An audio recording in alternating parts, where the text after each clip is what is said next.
Jeremy! How are you? I'm very well. It's been way too long, mate. Definitely. I really enjoyed that last session. That was great. It made me quickly go back through my notes and think, my God, am I going to sound as clever as her? But, she was great.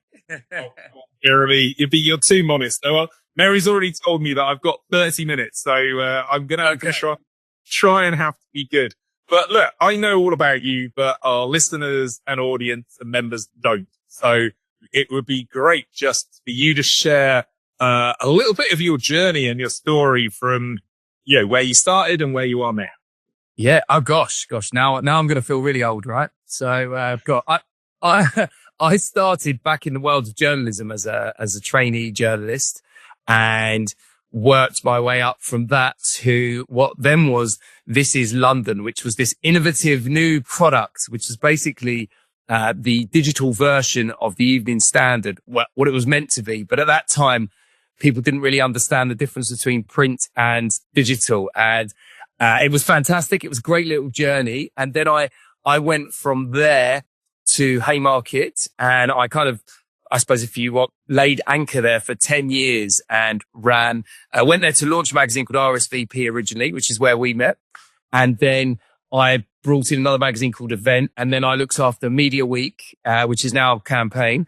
And I did that for 10 years effectively. So doing all the editorial side and also putting together the events part of it, putting together the digital strategy. And it was in those days when people thought you were mad because they were just like, well, you've got the print magazine. What more do you want? And I suppose one of the most significant things I did there was I was that nasty person who took Media Week out of print and made it digital only, because that was kind of where we were going. Sponsors weren't as engaged. Their budgets were being cut. So we created Digital Media Week. And then after 10 years there, I left to go to the O2 and work for AEG and be their comms and marketing director, looking and trying to make the O2 a destination as opposed to just a music venue. So somewhere you could go with families. So I suppose the highlights there were opening up and doing the comms around the walk across the top of the roof, which was great. Getting double fist pumped by Jared Leto, which is very cool. That's for another story. Getting involved in the activations that Sky at the time were doing within the O2 and bringing something called Brooklyn Bowl, which I think has now left because it was frankly a bit too cool for the O2. But it's amazing to see. I think I was one of the first people who dug the first bit of land for the O2 Intercontinental Hotel, actually, when they broke the land, which is good, which is great. And saw some of those first plans for the shopping centre that's in there. I then left there to run and become a co-owner of a business in the media space called Vessel of Media, which at the time produced conferences and awards programs to bring together media owners, brands and media agencies and the ad tech world to connect, I suppose. Yeah. So to connect in real life, to do business and to celebrate and set benchmarks for the best media work around the world. And we have an APAC one, a LATAM one, a North America, an EMEA one, a MENA one, and a global one. I don't really want to say the data, but, what are the audience shifts? And, how do you think modern media is adapting? Now, that's a big question. Sorry. Yeah. Well, it's big and it's really interesting because media itself is always, and advertising has always been, they see a new tool come in and it's big and shiny and they want to work out how do we get it involved. They automatically think that from an agency point that their clients are going to love this new bit of technology. Clients come and say, how can we use AI? How can we use data, etc.? So it's been a real shift. What we've seen, a huge shift has been, and you'll see it with the way that the media agencies are now restructuring. The big networks are, you'd have, and exactly this, in fact, yesterday, WPP Media was born, which brings together Essence, Mediacom, Mindshare, and Wavemaker, which all automatically had been pitching as separate entities. Now they pitch as one entity and then say to a client, well, actually, what you're looking for fits in with the ethos and the values of this particular internal agency. So those agencies almost become internal. So clients are now wanting to come into an agency and go, right, my data is not in, 5 streets away or 5 blocks away, and my creative is in another office over here, and my actual media planning and buying is over here. They want everything in one place, and they want a vision and a synergy. And, I'm sure they won't mind me saying, but it's why media is so secular with agencies winning businesses. You get the top agencies and they change. Publicis is now the first one, because if you ask them, they got the internal structure right and they got the digital proposition right first. And now the other networks are looking to do similar things. And the other point that you're making there is, 6%. And that's all to do with this attention economy, isn't it? It's like, how do you understand the quickness? I think brands are changing. The model's not necessarily broken. It just needs to be approached differently, right? And I think one of the key things is education. Like if you're the global media director for, say, Unilever, and you've got all this stuff coming at you need your agency to be knowledgeable, to understand, to give you examples and really hone down those skills and really help you understand. I think that's one of the big things we need to do is definitely more education. And you see the structures internally, both with agencies, with brands, with media owners. And my biggest thing used to be the worst thing ever was, Haymarket was guilty of this. EMAP was guilty of this in the old days. You had all these amazing magazines. They all had their own data. They all had their own audiences. But it took them ages to work out that actually someone who reads 442 might also like to read Uncut magazine, or, hold on, we've got a music magazine and a sports thing. Hang on, music and sport, that goes together. We could target them both. And I think that was the problem with media owners, was they didn't quite get to grips with that, and they didn't quite get to grips with their first party data. And now if you look at what's happening, all these media owners have this amazing first party data, which is becoming more and more relevant. So retail media, there's in the US, I do believe that, I think it's Ford. There was a campaign that came through last year. Ford sold more cars via Amazon, via Walmart, than it did via its own studio, because they're using the first party data from Walmart. They're both doing experiential in the stores and they're doing a digital version. So they've combined the two together. So great insight. Yeah. Retail media is, it's, again, everyone in media is, oh my God, it's this brand new concept. It's been going on for a long time. It's just now you've got these kind of in-store promotions. We've all seen it. You're going in Brent Cross for me.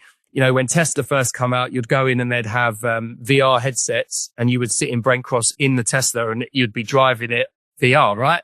Yeah. That's genius, right? Absolute genius. In the O2, we did the same with the Nissan Leaf.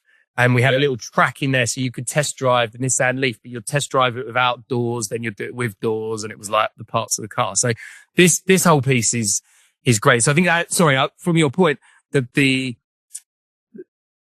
waste of advertising, I think personally, is starting to get better. There's definitely less ad fraud than there was, because brands are becoming smarter, agencies are becoming smarter. And when programmatic first appeared, it was very easy to say, this ad came up at a cost of £3. It was very easy for someone to say, actually, it was £6, and no one was none the wiser. Whereas now everything is becoming much more transparent. And you have to remember, as a media industry, we were just used to out of home, TV, radio, and print, right? Those 4 things. So all the industry had was measurement for those 4 things and regulation for those 4 things. And then suddenly digital came along, and it's like, CPMs, but that's all changing, and people are having to, everything from skippable ads on YouTube to actually counting the real figures of views. And there's companies like The Good Net who now have set up a digital network that allows you to plug into their DSP and it will only serve your ads on ethically chosen digital owners, which is great. Wow. You're giving me answers to my future questions, which is good because how do you build that into kind of, or how have you seen brands build that into media as a default, not as like an afterthought? Do you know what I mean? Is it like, everybody talks about it, but it's, it's a real equation to get it right, isn't it? Yeah, 100%. And this is a perfect example. In 2018, we introduced a category called Best Inclusive Campaign, right? Because the industry said to us, all these campaigns were now doing a fully inclusive, right? So we were like, brilliant. So it went out 2018. Do you know how many entries we had? 0. Yes. So we brought it back in 2022 and it went up to 50 entries and has now become one of our most popular categories. And I think what's lovely about that is the brands and agencies are now, from ideation all the way to implementation, are now actually looking at how do we create campaigns that are inclusive, right? How do we, if we can't do it from ideation to implementation, how do we ensure that the campaigns are connecting to everyone, that the campaigns are accessible to everyone? So there's a lot of work. There's industry bodies like ISBA who are really going hard on accessibility. So campaigns that if you have visual impairments or hearing impairments, they're now adding that. I was at the Women's Arsenal Champions League celebration and they had a sign up next to Alex Scott live outside, which is brilliant. So you're starting to see a lot more of that. And someone once said to me in media, someone far wiser than me said, the key is when you're advertising is to think that you need to have something that represents all the voices of society. And that's something that we do on our juries to ensure that there's that inclusive feel as a business ourselves. And I've got a team who are proper hardcore on that. And I purposely have a team that are from all different parts of the world and from different ethnic backgrounds.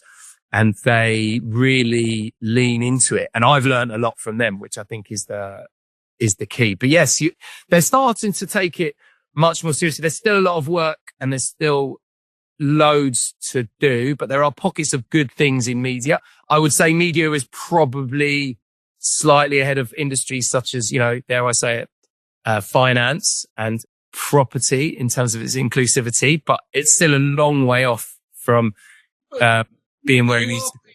You are painting a very positive picture, which I like, in the fact that it does seem to be that brands, particularly in our industries, have been paying attention, that, audiences are demanding more. So what's your take on this kind of word community and the future of that within media?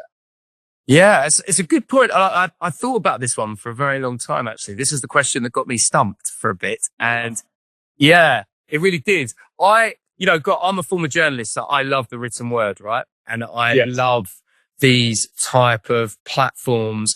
I love the fact that things like Reddit now is becoming much more of a TripAdvisor style base, or a trust pilot, if you like, whereby, you'll look and talk about a product and you'll see these forums where you can have all this user generated content. And I think that has started to play a much bigger role, like you said, in the way brands think, in the way they talk, in the way that they understand audiences.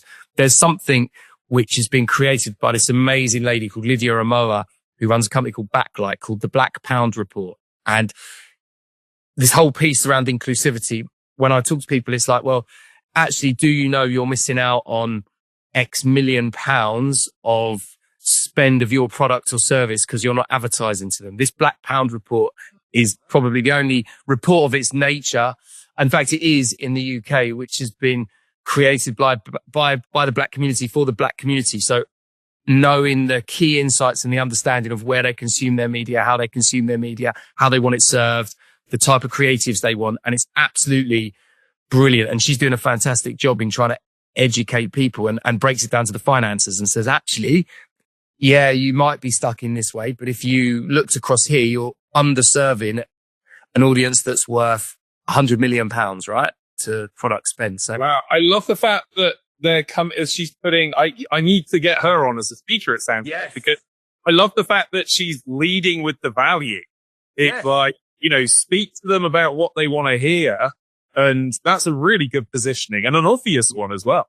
Yeah. And it's brilliant. And I feel like these type of platforms that we talk about feeds beautifully into that. And the fact that they're, up to date, there's a real, I suppose what I'm trying to say is there's more, you tend to see more trust in there, right? When I started local newspapers, my first editor said to me, whatever you do, don't spell anyone's name or give them the wrong job title because they will go absolutely mad with you.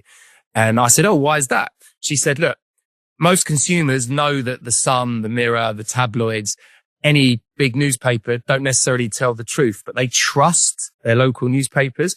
And I see these written sites as like that local newspaper community that resonates with real humans and real people, right? And they're sharing real experiences. That's my team. I love that.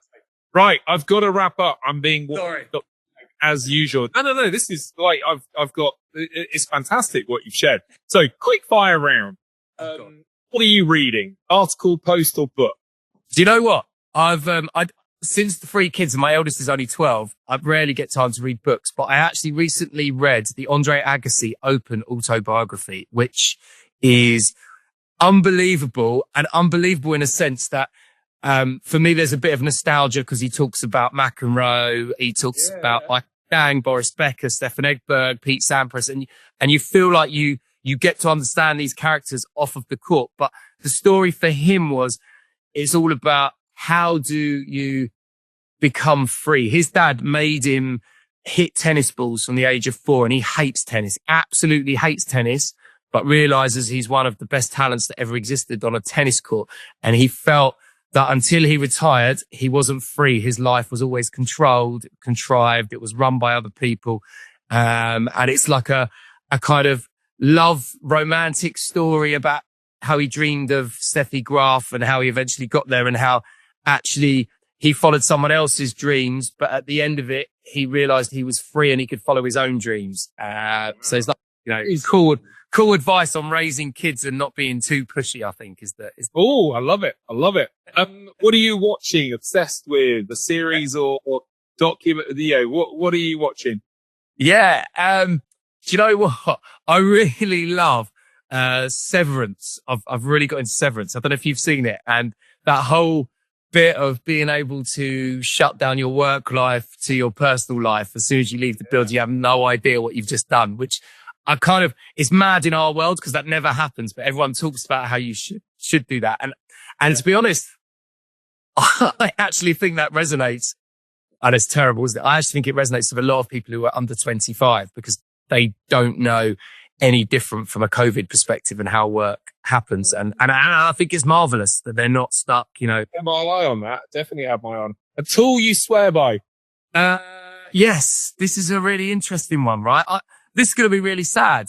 I actually, for 90% of the time, really enjoy LinkedIn. I just feel like I learn a lot more and I don't necessarily feel it's, this is my social media life and this is my real life. I feel that LinkedIn is a bit more realistic and actually there's some good stuff on there.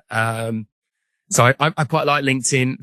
LinkedIn and again, for me, I've recently discovered Google Drive and the ease of, using, and from a creative perspective, Canva has changed the life of people who aren't art editors, obviously killing art editors. But if you aren't an art editor, it's just changed your life efficiently. And from a cost perspective, it's brilliant. 100%. And last but not least, the quote. Oh, yes. So, I love my music. I'm going to go for a Swiss Beats quote, which really resonated with me. Yeah. It's, the sky is not the limit. It's just a great view. And I like that quote because everyone always says the sky's the limit, but actually you can go beyond the sky, right? You can never not aim for more, which I love. And I'm always striving to do the next thing or thinking that have I reached my limit? Well, actually not necessarily you can go further. I love that quote. It's fantastic. You've just earned your place in my next newsletter with that one, I'm sure. Jeremy, I've got to go. They're telling me off. I want to get a summary with Lisa. No, I overran. It's not your fault. My fault. Always my fault. We've got to catch up soon. I'm going to give you a call. Thank you so much. I know you've had some. I hope your daughter's feeling better. I really appreciate you turning up. It means a lot to me. Thank you. No, of course. Lovely to see you. I've missed you.